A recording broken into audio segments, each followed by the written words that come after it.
Time right now is almost basically 4 o'clock p.m. West Coast time. It is the 23rd of February 2025. To Canadian Prime Minister Justin Trudeau from John Weaver of Rosemond, California. How you doing, sir? I'm not quite sure how to address this letter to you, Prime Minister. I know Trump has been a royal pain in the ass, and he doesn't mean well. I, as a concerned citizen of this country, probably have to apologize more often for his actions, even though I didn't vote the bastard in. I don't know what his game plan is except for disruption all around the place. I apologize on behalf of our country to the people and government of Canada. We've had a long, rich history, trade alliances, and other alliances with each other. We may have ribbed each other, but we hadn't really considered anything heavy duty against each other. But we made a terrible mistake in November of 2024. I don't know what was in the minds of my fellow Americans who decided that chaos and confusion was absolutely necessary. We already had a taste of this moron and the people who thought like him. That's why we had Biden coming up to try to fix the mistakes he made. But we still had the followers being installed and implanted. And now we have our country going amok, driving everybody else, including our allies, even insane, wondering what the hell's wrong with us. And quite frankly, as an American citizen here, looking at my own countrymen, I don't know. Perhaps they were caught up in the insanity of Trump and thinking like him and being like him, and worse off, having our own worst inhibitions, taking more and more control and ruining people's lives left and right, including our own.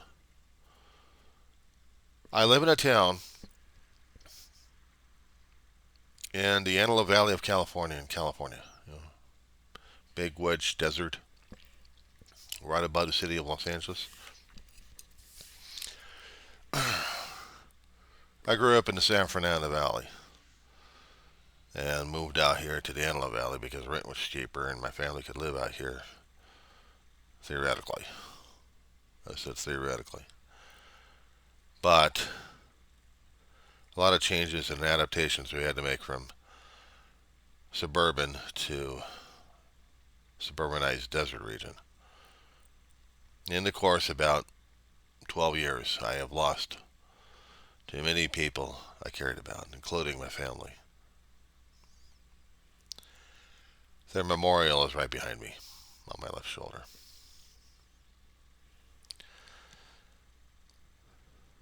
If my mother and my brother was alive, I don't think I would ever live to hear it, because I think this whole place would just been a volley of colorful metaphors being used left and right.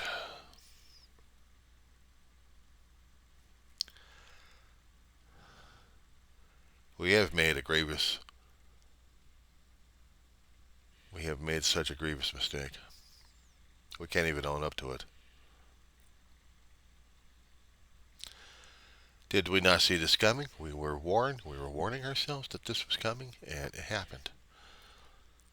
But I didn't realize what kind of a global effect that this thinking and attitude would be having on everybody, both locally here in our country and globally,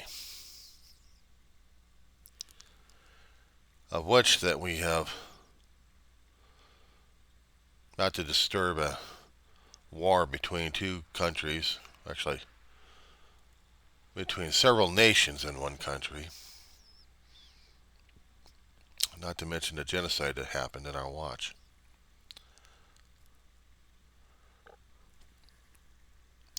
Even if Trump hadn't gone into office, we still would have had genocide happening. And I would not have forgotten, I would not have forgiven President Joe Biden over it. And trying to study the history of the Middle East, and it's complicated. I know it goes many, many years, even beyond our human recordings. A lot of it. And how the animosity, according to the biblical stories, had started and continued to this day. But in the 40s, where it took off to a point of the Jewish nation about to be eliminated. And from whatever stragglers that could find themselves a country. It was up to the United Nations. Was probably a lot of denials or actually rejections among the Security Councils and the regular council. That one country should be split apart to house the Jewish immigrants and to make room also for the Palestinians who are losing their homeland. And throughout the decades, throughout nearly a century, we're seeing that the Palestinian people are about to go on genocide, or actually about to be extinct. Never in my lifetime of reading books and trying to study history. I'm no history professor. I'm no history nut job. Living it, watching it, reading about it in papers, seeing it on the news, hearing some people talking about it. Genocide was wrong, we were taught. To wipe out a race for the benefit of another race, that's just plain wrong. How I was personally grown up, that was unheard of and mind-blowing. But now, the Jewish nation are doing it. They are in a form of Nazis. Any form. The government that we have currently in Israeli Knesset, the leaders chose this. I know it was spurred on because of horrendous action happening from the Hamas that would put the Palestinian people on the map of extinction. I don't know why the logic. I don't know why we had to go into this new era. I don't like it much either, Prime Minister. I don't like it at all. My own town wouldn't care about the Palestinian people. At least part of them anyway. The keyboard warriors and the social media nets that we have here. They're going back and forth at each other.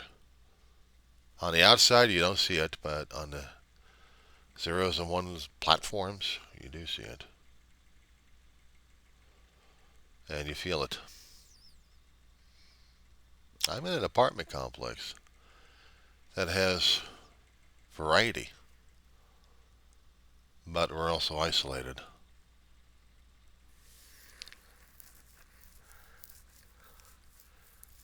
There is shifting of people coming in and out of the groups within the last decade since I've been here.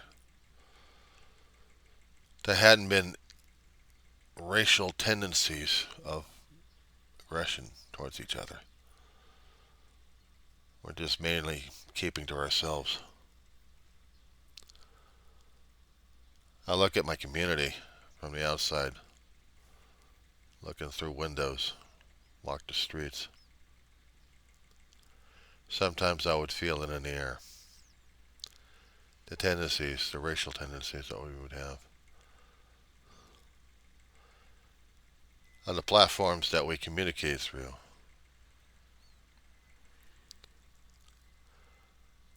Sometimes it's prevalent and blatant.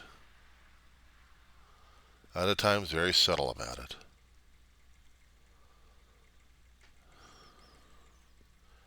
Seeing how our government system turned out to be. And my town did vote for that change. The whole county of Kern, that my little one-horse town belongs to. They voted for it as well. The chaos and confusion. There had been opposition voices saying no to it all, but we have the chaos and confusion. And if you happen to hear anything in the background, it's probably my dog asking for my attention again. You try being a caregiver to a disabled dog, mentally disabled anyway. She's an old lady, blind, deaf, small, very much a pain in the butt. She's my dog. One of the priorities I have in my life here in the United States is taking care of my dog until her end. But after that, I got no one else left in my life. Some people call it too much information, but sometimes some things are relevant. What's priority? What's more important these days? I had thought Canada were pretty cool people. They had a rich history. Not exactly beholding to a king, but still holding on to the government tendencies that the former empire actually held upon your great land. And you chose to have it your own, but you still have a hell of a lot of respect for those across the pond, so to speak.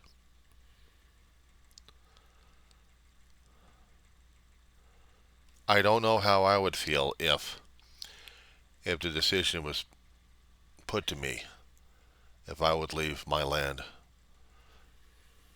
for another land just to live out the rest of my days. With all the chaos and confusion happening around here, for some people it may sound wonderful, but for me, I'm sorry, I can't do that. The ghosts of the past haunt me to this day. They haunt me, Prime Minister. I had too many ancestors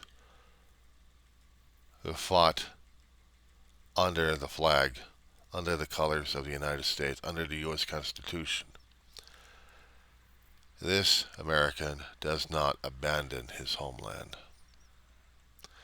But nor do I stand up to, or actually, nor do I stand with bullies, even for the ones we voted in office. And the thing of it is, our people will never accept that we did this to ourselves. It just won't. They're still accountable, responsible, transparent. At least that's what I hope that I would prevail to them. Try to talk to them in my many videos on my channel. This situation we got right now. You have to do what you have to do, Prime Minister, to take care of your country. You have to. Canada to you is important as the country of America is to me. Even though I have no idea what the hell this country is turning out to be in right now. Probably another Hungary, Venezuela, Cuba. No, not Cuba, not quite there. But where democracy was slip sliding away to only a shell of it. Within the last decade, I had been taking college courses in our community college system out here in California. Had an argument with a political science professor of whether or not if Russia was considered, to that time when we actually had it going, a democracy? I said no. And I said no, you have a tyrant willing to kill his opponents and be the only one on the ballot. So I don't consider that democracy. If you have a tyrant willing to do anything and everything to maintain power at any cost. And he said, no, there's still a democracy. You still vote. Only because you had one person, because he killed off his competitor. So how is that a true democracy? How is it that in a country so theoretically civilized, we would allow such a thing, and yet we almost came close to it, didn't we? Some people did a lone wolf and tried to take out Trump, if I had to use that name.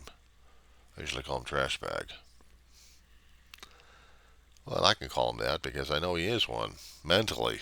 Physically, it's a different story altogether. But mentally, I know he's a trash bag. And so is Musk. Musk is an unknown, dangerous item that backed up the regime we've got right now. And I don't call it an administration. I call it a regime. After seeing what our lunatic is doing right now, I don't know how far he's willing to extend his insanity. I really don't. I know he threatened you guys. There's no way in hell you'd be able to put up with your homeland being invaded by the United States. An economic invasion is one thing, or trying to screw you guys up economically just to prove our own damn insanity, our own pride and our own ego running amok. I mean, that's just pure insanity. But we've got it going right now, and seeing how that right-wing nutjob thinking. I'm sorry, I'm a leftist. I'm I'm what they call a libturd slash libtard. I'm wokeism. I'm liberalism. I'm a Democrat. At least I know what some of my history is, and I understand we have our darker natures in our country, and I have to accept that as well. And I'll talk about it too if I have to. I could be ashamed about it, but I'm just going to say we screwed up, and we still have to talk about it. Because it's in the nature of our situation. We have to talk about our history. We have to keep reliving our history and educating our youth about it. But unfortunately, it's being pushed aside all the time. It's like it never happened. So if we happen to go into an invasion situation with Canada, we get our asses kicked, would we be writing this thing off and saying, well, it never happened? We'll do a Jedi mind trick with hand waving and saying it never happened. The same situation with Greenland. Another distraction to drive us crazy. The Gulf of America. Another thing to drive us crazy. Trying to force Zelensky in Ukraine to resign by tiring his ass out, and Russia walks in and they solidify the friendship with the gas bag in office.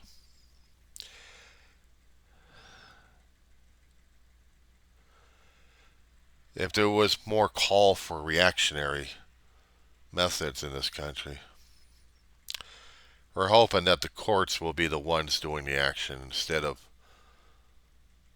what we had resulted in our own history.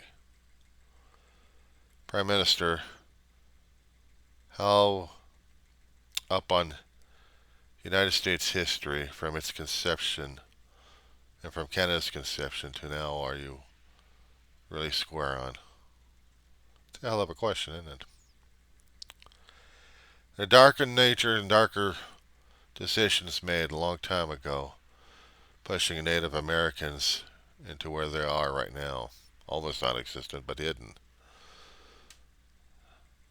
If it was in our darker nature, we'd be taking over territories, I would think. But no, Trump hasn't gone that insane. He just wants to, or his people want to, take other people and throw them out of here and then laugh. invite more racism to come into the country. There is a state out there in Utah, Prime Minister, supposedly a religious state, but now they're voting in Nazism by displaying a flag of so much anger and hatred, and they think it's normalized. Utah is doing this. I thought Utah was hip on religion, but apparently the religion they want is anger and hatred, and they think it's cool with Christianity.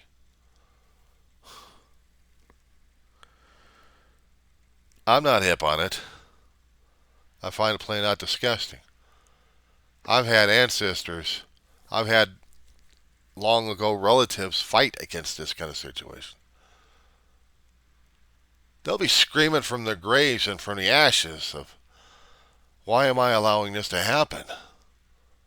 And in this situation, I must speak out against it. I know you don't like it. What would happen if a portion of your providences actually turned out to be more racist than you actually generated and realized? You feel sick to your stomach too.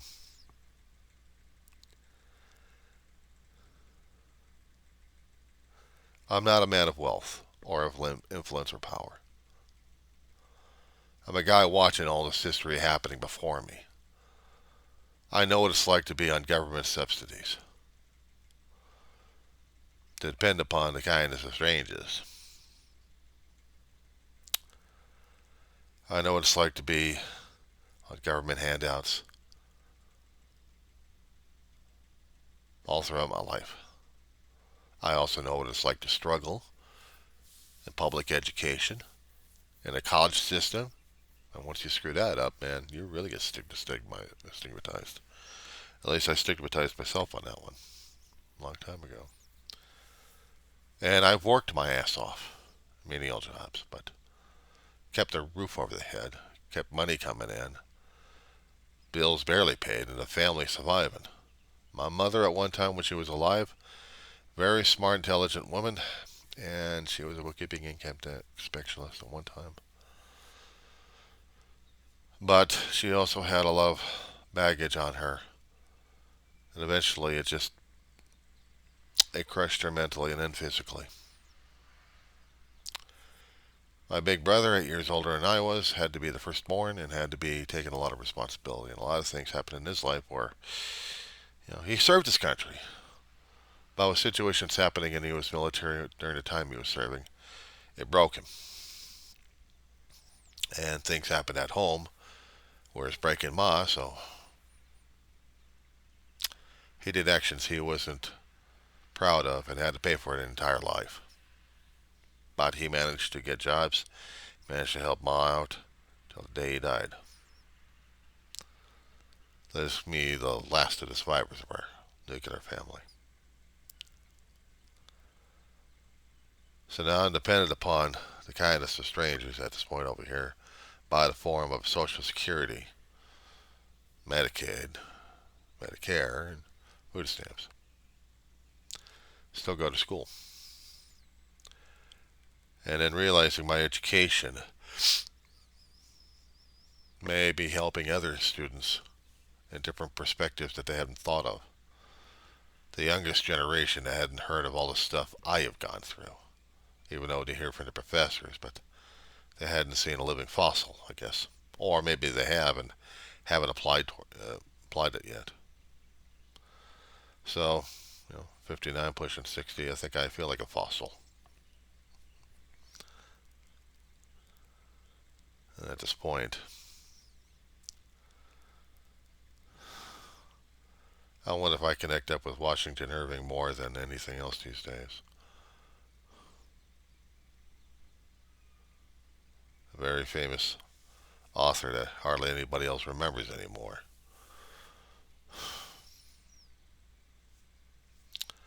Rip Van Winkle stories, anybody? Anybody remember him? I feel like sometimes I wake up even from a 2 hour nap and the world changes on me, and I feel out of sync. And then when I start getting up into sync on this one, Reverend, forgive me, Prime Minister, there's a lot of people I have talked to and doing videos, and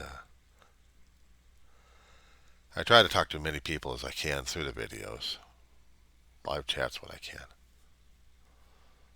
live chats and other things, but just to keep up with communications. Yes, I am nervous and I am afraid of what's going to be happening. But we survived Trump before for 4 years and a screwed up Congress, but we'd never seen it this bad before. I don't know what I can do except continue to talk about things and to continue to spread the word if I can. If that's my job, then I have to do it better than what I've been doing it yesterday. I don't know about tomorrow. It hasn't happened yet. It makes me scared of what's happening tomorrow because of today, of the events and decisions happening today that makes tomorrow more looming.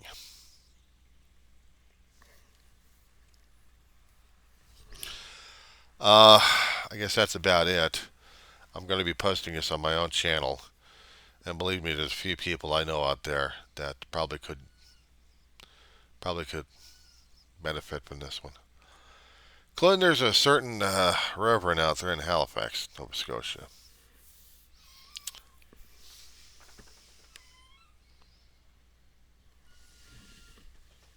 That would be my dog.